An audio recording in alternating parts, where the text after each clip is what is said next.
You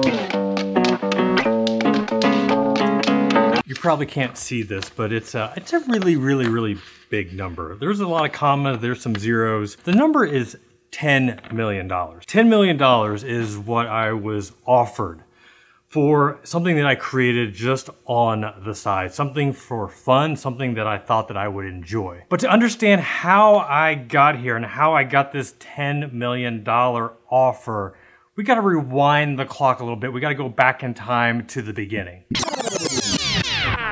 And just so we're clear here, we're not talking about going back to the beginning of time whenever I was born. No, we're talking about going back to the beginning of when I started a blog. See, I had this crazy idea that I didn't just want to start a blog. No.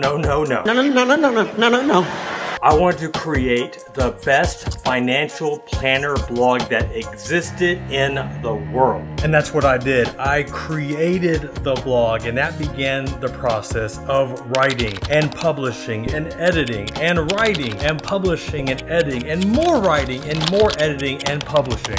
And even though I wasn't making any money on the site, like I knew that I needed to invest some money into it. I needed to make it look better, look more professional if I truly wanted to start making some money off of it. Now at this point, I'd already invested $12 into the domain. I invested $60 into the hosting account. From there, I invested $150 into a new website theme. I was on this free theme that was okay, and the $150 was supposed to make it look better. But looking back, like this thing was atrocious. Jeff, did you just say atrocious? Yes, atrocious. This website theme reminded me of that grade school picture that you thank God that Facebook didn't exist because you don't want anybody to see it. You mean like this one? Bruh. Once I was done with that website design, I ended up purchasing another premium WordPress theme. This one was $87. The next investment was paying somebody $200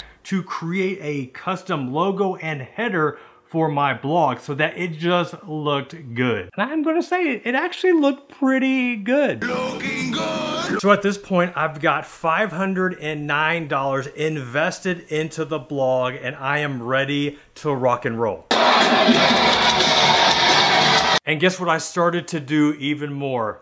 Write, hit publish, edit. And I was writing more, publishing more, writing as much as I could, whether that was writing for my own blog, writing for other blogs, writing for bigger publications like Forbes or Business Insider. Either way, I just kept writing and publishing until finally, 2 years ago, somebody offered me $10 million to buy my website. $10 million to buy my blog. Like, that is a number that I still have a lot of difficulty trying to wrap my head around. Now, obviously, there was a lot that happened from that $509 investment into that $10 million offer. And I want to share exactly what those were in this video. And I'm also going to reveal something very surprising about the $10 million offer that you might be shocked to learn, but you're only going to find out if you actually stay till the end of the video. If you're ready to find out what that is, let's go. All right, so the very first thing that I did, and I tell this to anybody that wants to hack their wealth, is that you have to flex your buys. You gotta get that bump, yeah. The beach is that way, or maybe it's that way. No. We're not talking about those buys. No, what I'm talking about is your bold intentions. We're talking about the big, scary goals that many people don't even want to share because of all the judgment, all the crazy looks that they're gonna get. Remember when I said I didn't just want to start a blog? No. I wanted to start and create the best financial planner blog ever.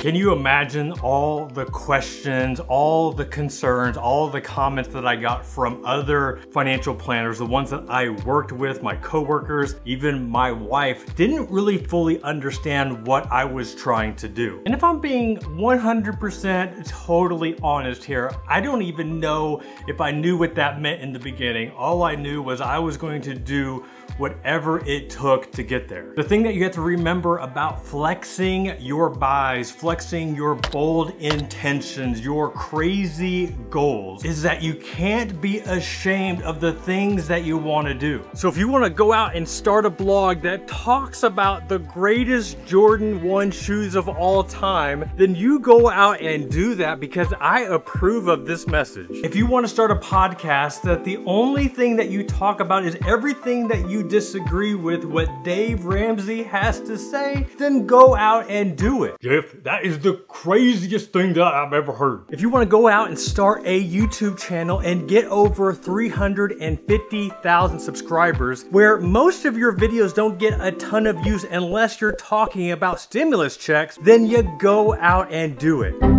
Oh, by the way, if you want to help this video get a few more views, then you could help out with that YouTube algorithm by smashing that like button.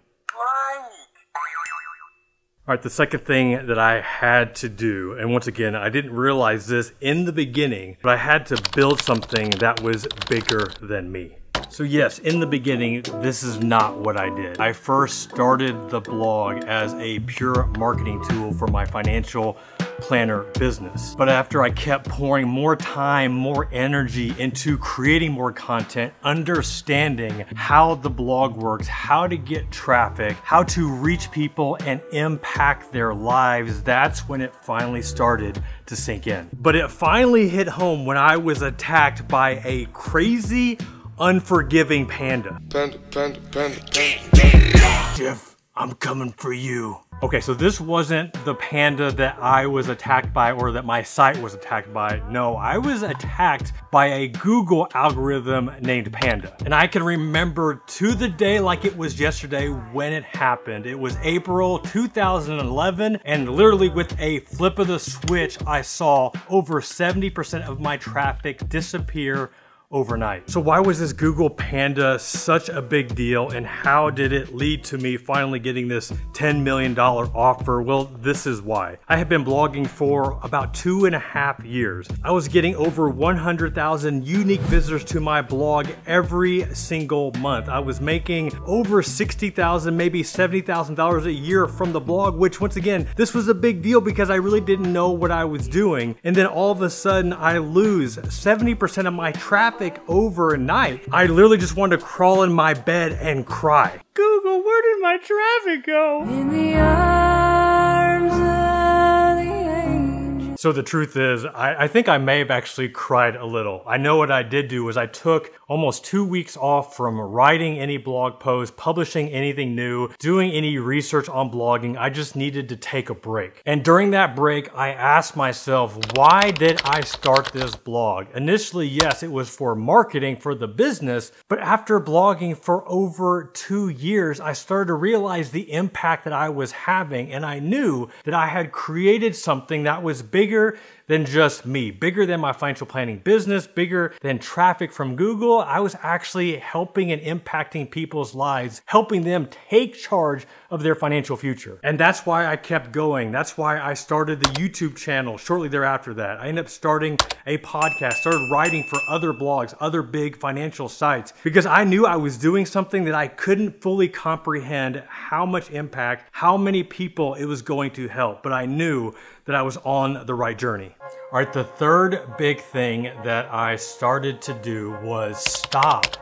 asking the how and why questions and started asking the what and who questions. You're probably familiar with the concept of the comparison syndrome, that comparison trap where all we do is look at other people, what they have, what they do, how they do it, and we just have so much envy because that's the life that we want. Newsflash, entrepreneurs, business owners, we do the same thing. So I'm looking at all these other personal finance sites that are making hundreds of thousands of dollars, that are selling for millions of dollars, and at the beginning, I just kept asking the question, like, how did they do that? And why didn't I get that? Why didn't I get lucky? Why didn't that work out for me? But the problem with those questions is that you have zero control on the outcome of those questions. So I replaced those why and how questions with what questions. For example, what do I need to do to compete with these other sites? What do I need to do to increase my revenues? What do I need to do to increase my profits? What competitive advantage do they have over me? And what competitive advantage do I have over them? What do I need to stop doing to help my site make more money by getting more traffic, by attracting more affiliate partners and revenue partners? So this ultimately led to me start to ask more who questions. Who do I need to hire to add better content, more frequent content to my site? Who are the writers that are a good fit for my audience? Who do I need to hire that understands SEO more than I do to increase the traffic? Who do I need to partner with that understands the affiliate landscape, has strategic partnerships already in line that we can start implementing on the site immediately? So when I started asking these what and who questions and then started to find what were the answers to these questions, that is when we saw revenue increase exponentially. And when your revenue goes up, your traffic goes up, and guess what? Your competition takes notice. And all of a sudden, people want to start to talk to you. Can we please be friends? Absolutely. All right, the fourth big thing that I had to do was really change the way that I thought about growing my business. Now, I already went through a pretty radical mindset shift after reading books like Robert Kiyosaki's Rich Dad Poor Dad or Tim Ferriss's 4-Hour Workweek. Also, Gary Vaynerchuk's Crush It. Like, these were all crucial books that were pivotal at the beginning of my entrepreneur journey. But as my business started to grow, I needed to start to shift my thinking even bigger. And that's when I was introduced to the concept of 10x thinking. Now, I know many of you might be familiar with Grant Cardone, and he has his book on 10xing, but actually it wasn't him that introduced to me this concept. It was Dan Sullivan of the coaching program called Strategic Coach. And what Dan had to say, and this was like the real crazy big idea, the crazy thought that it took me a while to fully accept it, but Dan said this: it is easier and more fun to 10x your business, 10x your life, than to double it. So the first time I heard this, I'm like, wait a second, so you're trying to tell me that it's easier to 10x how much money you are making as opposed to trying to double it? I'm sorry, come again? Well, Dan, what kind of drugs are you on, my friend? But after he explained it more, I finally understood what he was talking about, and it made sense, and this is why. When you think about if you have a business and you're trying to increase your revenues by 10%, 20%, and you start thinking about what are the things that you need to do? Do you need to cut costs? Do you need to hire this person? Do you need to increase marketing budget on Facebook or Instagram or direct mail? Either way, anything that you implement, chances are will have some sort of impact, whether that be positive or negative. But we're not talking big movements. So now think about, you have a business, and instead of increasing it by 20% or even doubling it, now you want to 10x it. What would that look like? Basically, what Dan was challenging us to do, and I'm challenging you to do, is to 10x your thinking. Get out of your head, get out of all the limitations, all the ceilings, all the barriers that you have. The university's off! And start to surround yourself with people that think different, that think bigger, and don't ask those how questions or why questions. You start asking the what do I need to do today to start beginning the 10x process. So the funny thing, as I mentioned at the beginning of this video, these are all the things that I did, just changing the way that I approached my business, the way that I thought about things, being willing to let go of a lot of the things that I thought were the best thing to do, the right thing to do, and then start adding key people to my team that could take the business to the next level, to the stratosphere. And that's what ultimately led to me getting that $10 million offer. But here's the crazy thing, is that whenever I got that offer, it didn't take me a day, maybe even less, that I knew I wasn't gonna sell.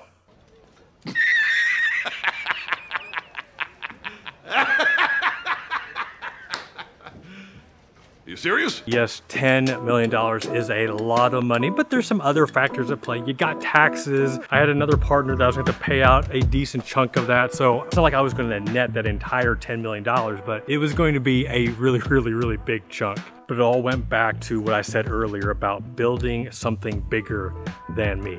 That's what the blog is. That's what this YouTube channel is. That's what the podcast is. All of these things are bigger than me and are here for a bigger purpose to help hundreds, thousands, if not millions of people take charge of their financial life and take control of their life and not have to be dependent on anybody else. So if they would offer me $10 million and I was to net 10 million, would I have still said no? Yeah, I probably would have. Do I have a number? Do I have a number that I know that I'm willing and ready to sell? At this point, I don't, because right now I'm just enjoying what I do. I'm enjoying helping you, helping others. Like, this is what gives me joy every single day. So if you like that message, approve that message, go ahead, hit that like button, subscribe, all that fun stuff. All right, y'all, this is Jeff Rose reminding you that it's your money, it's your life, and only you can make it awesome. Until next time, peace.